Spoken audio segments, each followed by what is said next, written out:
Oke, jadi kita punya soal nomor satu untuk membuat suatu segitiga dengan inputan dari pengguna berupa tinggi dari segitiga tersebut. Karena N-nya kita terdapat di baris kedua yaitu N untuk meminta pengguna untuk menginput berapa tinggi dari segitiga. Di baris keempat terdapat for loops di mana kita dapat menentukan range-nya dari 1 hingga kurang dari N-nya tadi 5 ditambah 1, 6. Jadi range kita memiliki 1 kurang dari 6. Selanjutnya terdapat di baris ke-6 untuk mencetak spasi untuk meratakan segitiga ke tengah, di mana menggunakan banyaknya spasi yaitu dengan N dikurang I, dan terdapat fungsi N untuk spasi sehingga dia tidak turun ke bawah, mana N tadi 5 dikurang sebanyaknya I yang kita pakai. Di baris ke-9 terdapat print untuk mencetak bintang untuk bentuk segitiga, di mana operasinya adalah 2 dikali I dikurang 1. Yang pertama yaitu kita diminta untuk memasukkan tinggi dari segitiga. Kita masukkan angka 5 sesuai dengan contoh soal.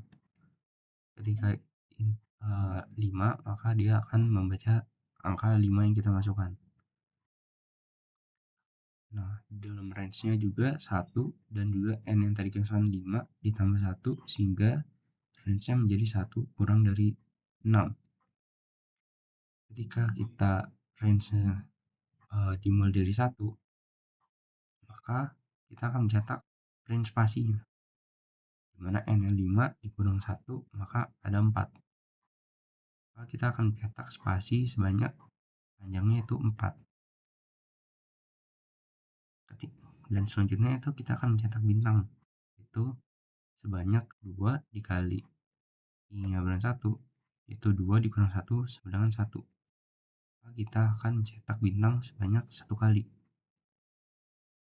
Selanjutnya kita akan ke range selanjutnya yaitu 2, dimana kita akan mencetak spasi berikutnya dengan N nya sama dengan 5 dan I nya sama dengan 2 dan menghasilkan 3, yaitu kita akan membuat spasinya sebanyak 3. Selanjutnya kita akan mencetak bintang lagi dengan sebanyak 2 dikali I nya sama dengan 2, yaitu 4 kurang 1 sama dengan 3. Maka kita akan mencetak bintang sebanyak 3 buah. Selanjutnya range sama dengan 3, dan kita akan mencetak spasi lagi dengan N nya sebanyak 5 dan I nya sejumlah 3 dan dikurang menjadi 2, dan kita akan mencetak spasi sebanyak 2 dan mencetak bintang selanjutnya yaitu dengan 2 dikali I nya tadi sama dengan 3 akan menghasilkan 6 dikurang 1 sama dengan 5, sehingga kita akan mencetak bintang sebanyak 5. Selanjutnya range selanjutnya adalah 4, dimana kita akan mencetak spasi kembali dengan N sama dengan 5, I sama dengan 4, maka akan menghasilkan 1, maka kita akan mencetak spasi sebanyak 1 kali. Dan kita selanjutnya akan mencetak bintang, dimana selanjutnya adalah 2 dikali I yang sama dengan 4, maka akan menghasilkan 8 dikurang 1 sama dengan 7, sehingga mencetak bintang sebanyak 7 kali. Selanjutnya itu adalah range sama dengan 5 untuk mencetak spasi, yaitu 5 dikurang 5, maka dia akan menghasilkan 0, sehingga kita tidak akan mencetak spasi apapun. Selanjutnya mencetak bintang, di mana 2 dikali 5 pada 10 dikurang 1 pada 9, kita akan mencetak bintang sama dengan 9. Nah, itu mungkin penjelasan dari nomor soal nomor 1. Selanjutnya di nomor 2 itu adalah kita akan membuat suatu loop untuk memasukkan suatu nilai ke dalam dictionary berupa namanya itu data mahasiswa. Di sini data mahasiswanya masih kosong sehingga kita harus memasukkan data-data tersebut sesuai dengan jumlah inputannya, yaitu jumlah mahasiswa, di mana kita akan menginputkan berupa variabel nilainya itu integer. Dan sini terdapat looping yaitu for x in range, yaitu range-nya itu berasal dari jumlah mahasiswa yang kita inputkan. Selanjutnya itu terdapat nama berupa string, di mana kita harus menginputkan nama mahasiswanya. Selanjutnya terdapat nilai berupa integer, di mana kita juga harus memasukkan nilai dari nama mahasiswa yang sebelumnya kita inputkan. Dan di sini di baris ketujuh terdapat data mahasiswa, nama berupa di tanda kurung siku sama dengan nilai, di mana ini merupakan suatu baris untuk menyimpan data mahasiswa berupa nama dan nilai ke dalam dictionary-nya. Dan terakhir yaitu di baris ke-9 terdapat print untuk mencetak keseluruhan data mahasiswa di dalam dictionary yang sudah kita inputkan datanya. Kalau kita jalankan kodenya, misalkan kita akan membuat 3 dari jumlah mahasiswanya.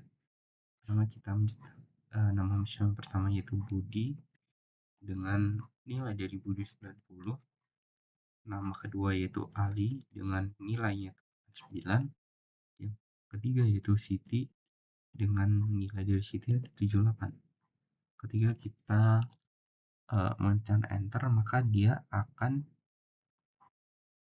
menampilkan keseluruhan dari data yang sudah kita inputkan, yaitu dictionary sama dengan Budi yaitu sebagai kunci dan juga 90 sebagai value, dan juga Ali sebagai key, dan juga 89 sebagai value, terdapat Siti sebagai key dan 78 sebagai value. Jadi itu penjelasan untuk soal nomor 2. Oke, di soal nomor 3 ini kita akan membuat sebuah file bernama mi.txt menggunakan file io input output dipegang lalu menuliskan beberapa baris teks ke dalamnya, yang dimana terdapat contoh input seperti ini. Kode saya sudah menuliskan yang pertama di baris pertama yaitu untuk menginputkan nama, itu nama sama dengan input masukkan nama. Kedua yaitu ada nim sama dengan input masukkan nim. Ketiga yaitu resolusi sama dengan input masukkan resolusi di tahun ini. Dan yang kelima ini adalah bagian untuk kita dapat menampilkan isi dari file txt tersebut. Pertama itu terdapat with, itu untuk kita bisa dapat membuka file dan juga menutup file secara otomatis ketika sudah selesai, di mana terdapat variable file yang berfungsi sebagai objek file yang digunakan untuk menulis ke dalam file tersebut. Dan di sini terdapat file write nama, file write name, dan file write resolusi tahun ini, yang dimana akan muncul dalam dokumen txt berasal dari inputan kode 3 teratas ini. Bila kita coba, pertama kita masukkan nama, name, resolusi tahun ini yaitu, dan akan terdapat notif file mi.txt telah berhasil dibuat. Untuk mengecek apakah dokumennya telah berhasil dibuat, kita cek ke dalam dokumen folder yang kita buat, yaitu terdapat dokumen mi.txt. Kita klik dan akan muncul di notepad tulisannya inputan yang kita lakukan tadi sama halnya keluar pada dokumen txt-nya.